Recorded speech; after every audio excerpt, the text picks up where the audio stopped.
اللهم صل على رسوله الكريم. أما بعد فأعوذ بالله من الشيطان الرجيم. بسم الله الرحمن الرحيم. إنما الصدقات للفقراء والمساكين والعاملين عليها والمؤلفة قلوبهم وفي الرقاب والغارمين وفي سبيل الله وابن السبيل فريضة من الله والله عليم حكيم. صدق اللہ العظیم. بڑے واجب الاحترام، آج آپ حضرات کے سامنے صدقہ فطر کے حوالے سے کچھ گفتگو کرنی تھی. ایک تو صدقہ فطر کی فضیلت اور پھر صدقہ فطر کن لوگوں پر واجب ہوتا ہے، اور تیسرا یہ کہ صدقہ فطر کن لوگوں کو دینا چاہیے اور صدقہ فطر کب دینا چاہیے اور اس کی مقدار کیا ہوگی، کتنی مقدار میں دینا چاہیے. تو قرآن کریم کے اندر اللہ رب العزت فرماتے ہیں انما الصدقات للفقراء والمساکین والعاملین علیہا، کہ بے شک صدقہ فطر محض غریبوں اور محتاجوں اور ان کی وصولی پر مقرر کیے گئے کارکنوں کے لیے ہے. والمؤلفۃ قلوبہم، اور اسی طرح جن کے دلوں میں اسلام کی الفت پیدا کرنی مقصود ہے ان کے لیے ہے. وفی الرقاب، اور آزاد کرانے کے لیے ہے. والغارمین وفی سبیل اللہ وابن السبیل، اور قرض داروں کے بوجھ اتارنے کے لیے اور اللہ کے راستے میں اور مسافروں پر خرچ کرنے کے لیے. فریضۃ من اللہ، یہ اللہ کی طرف سے فرض کیا گیا ہے. واللہ علیم حکیم، اللہ بڑی حکمت والے. اسی طرح دوسری جگہ اللہ رب العزت فرماتے ہیں خذ من اموالہم صدقۃ تطہرہم وتزکیہم بہا وصلی علیہم، آپ ان کے اموال میں سے صدقہ زکوٰۃ وصول کیجئے کہ آپ اس صدقے کے باعث انہیں گناہوں سے پاک فرما دیں.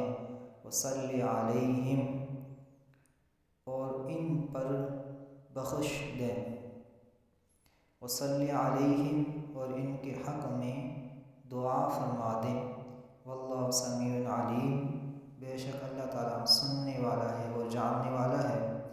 اسی طرح آقا دو عالم صلی اللہ علیہ وسلم کا ارشاد گرامی ہے عن ابن عمر رضی اللہ تعالی عنہما قال فرض رسول اللہ صلی اللہ علیہ وسلم، حضرت ابن عمر رضی اللہ تعالی عنہ فرماتے ہیں کہ آپ صلی اللہ علیہ وسلم نے فطرانہ کی زکوٰۃ فرض فرمائی ہے.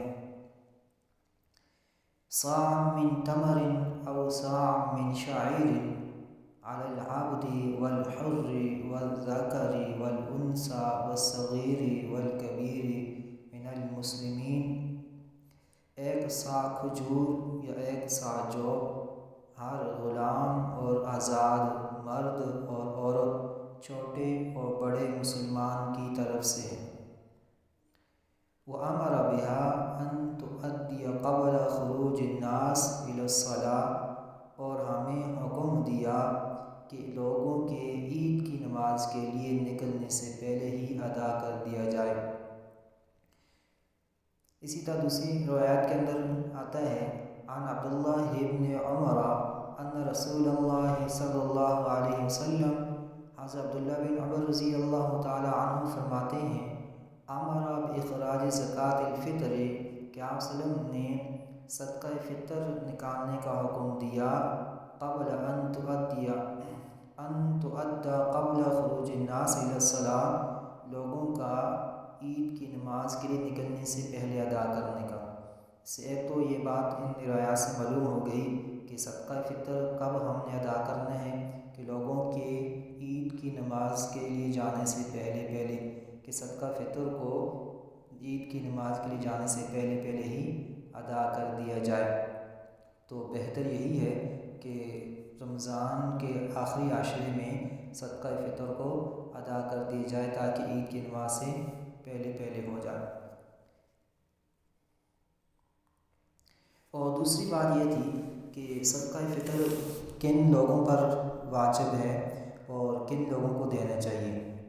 تو جو مسلمان اتنے مالدار ہو کہ اس پر زکوٰۃ واجب ہو، یا اس پر زکوٰۃ تو واجب نہیں ہے لیکن قرض اور ضروری اسباب کے علاوہ اس کے پاس زائد اشیاء اتنی مقدار میں عید الفطر کے صبح موجود ہیں جن کی مالیت سونے یا چاندی کے نصاب کے برابر ہو، تو اس پر صدقہ فطر واجب ہے، چاہے وہ مال تجارت کا ہو یا مال تجارت کا نہ ہو۔ اس پر سال گزرا ہو یا سال گزرا نہ ہو، اس کے لیے سال گزرنا بھی شرط نہیں ہے اور مال تجارت کا ہونا بھی شرط نہیں ہے۔ زکوٰۃ کے معاملے میں تو یہ تھا کہ وہ مال تجارت کا ہو، لیکن اس میں شرط نہیں ہے۔ دوسرا، اس میں نصاب کے لیے سال کا گزرنا شرط تھا، لیکن صدقہ فطر کے لیے سال کا گزرنا بھی شرط نہیں ہے۔ اگر عید کے دن سے ایک دن پہلے بھی کسی کے پاس مال آ گیا نصاب کے برابر تو اس پر بھی صدقہ فطر واجب ہوگا۔ پھر جس طرح صدقہ فطر مرد پر واجب ہوتے ہیں، اسی طرح صدقہ فطر عورت پر بھی واجب ہوتا ہے کہ عورت اگر نصاب کی مالک ہو یا اس کے بعد ضرورت سے زائد اتنی اشیاء ہو جس کی قیمت سونے یا چاندی کے نصاب کو پہنچ جاتی ہو تو اس پر صدقہ فطر واجب ہے، خواہ وہ کسی بھی صورت میں ہو، خواہ وہ زیور کی صورت میں ہو یا خواہ وہ نقدی صورت میں ہو یا کسی اور مال کی صورت میں ہو۔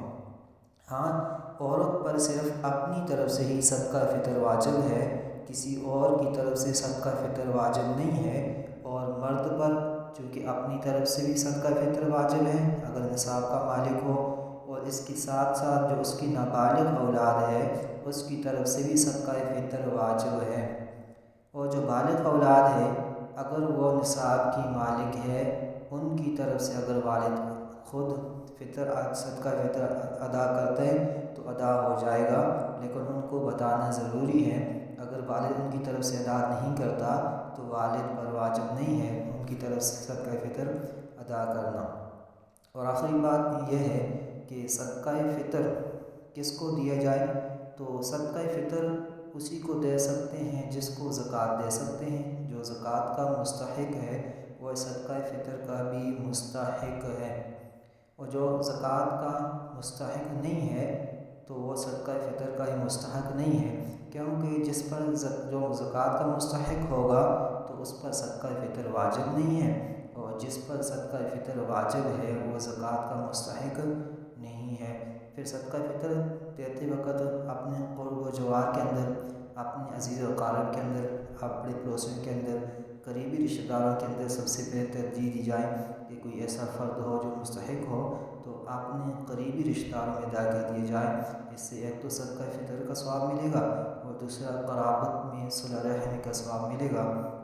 اور آخری بات یہ ہے کہ صدقہ فطر آپ کتنا دیں، تو صدقہ فطر کی جو کم سے کم مقدار ہے وہ 300 روپے ہے۔ کم از کم مقدار 2 کلو گندم کے حساب سے یہ کم از کم مقدار ہے۔ اس سے زیادہ کوئی دینا چاہے تو کھجور کے حساب سے دے دے یا کشمش کے حساب سے دے دے، اور یہ کم از کم مقدار جو ہے یہ 2.25 کلو گندم کا ہے، تو اس کا تقریباً 300 روپے بن جاتے، کم سے کم مقدار ہے۔ اب زیادہ جتنا جو چاہے وہ دے دے۔ اور آخری بات یہ ہے کہ عید الفطر کے دن سے پہلے پہلے اس کو ادا کرنا ہے، تو اللہ تعالی ہم سب کو خوش دلی کے ساتھ صدقہ فطر ادا کرنے کی توفیق دے، اس کو مستحقین تک پہنچانے کی توفیق دے۔ ہونا تو یہ چاہیے کہ جلدی دے دیا جائے، چونکہ جو غریب ہوتے ہیں، غربا ہوتے ہیں، اس سے وہ اپنی عید کی تیاری کر لیں۔ وآخر دعوانا